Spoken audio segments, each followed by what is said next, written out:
welcome to Security Expert Online and to the second in our series of videos addressing the issue of business email compromise.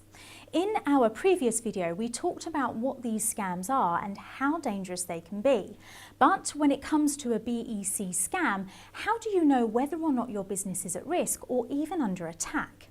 Well, based on the FBI's Internet Crime Complaint Centre, or IC3, official complaints and other gathered complaint data, here are the 5 main scenarios by which this scam is committed.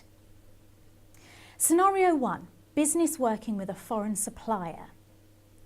In this case, any business that typically has a long-standing relationship with a supplier can be requested to wire funds for an invoice payment to an alternative account that turns out to be fraudulent. This sort of request may be made via telephone, facsimile or email. If an email is received, the scammer will spoof the email request so that it appears similar to a legitimate request. Similarly, requests made via facsimile or telephone call will closely mimic a legitimate request. This particular scenario has also been referred to as the bogus invoice scheme, supplier swindle or invoice modification scheme. Scenario 2. Business executive receiving or initiating a request for a wire transfer.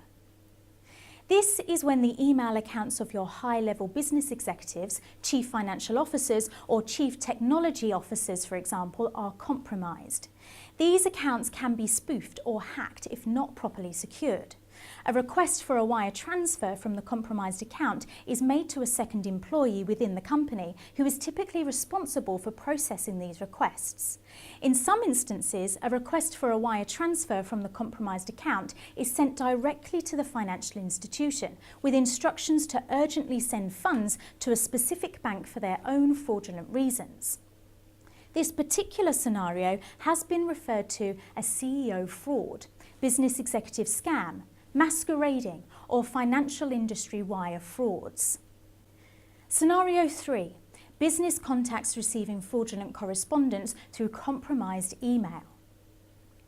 This is a simple case of an employee of your business having their personal email account hacked.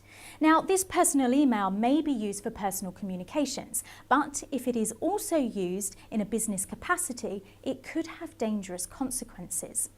Requests for invoice payments to fraudster-controlled bank accounts could be sent from this employee's personal email to multiple vendors identified across their contacts list.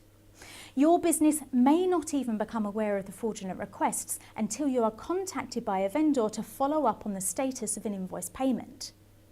Scenario 4. Business executive and attorney impersonation. Here, victims report being contacted by scammers who typically identify themselves as lawyers or representatives of law firms and claim to be handling confidential or time-sensitive matters. This contact can be made via phone call or email. Victims within your business could be pressured by the fraudster to act quickly or secretly in the handling the transfer of funds. This type of BEC scam may occur at the end of the business day or work week and be timed to coincide with the close of business of international financial organisations. Scenario 5. Data theft. This is when fraudulent requests are sent utilising a business executive's compromised email account.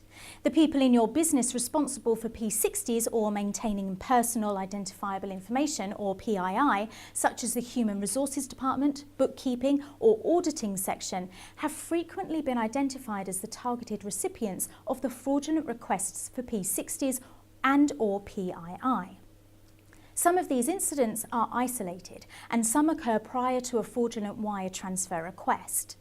Victims report they have fallen for this new BEC scenario even if they were able to successfully identify and avoid the traditional BEC scam.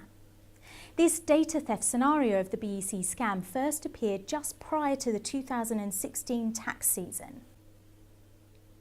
So if you recognise or come across any of these scenarios, make sure you take the necessary steps to prevent or deal with BEC scams, which we will address with further videos in this series. Thank you for watching, and remember, together online we make the world a safer place.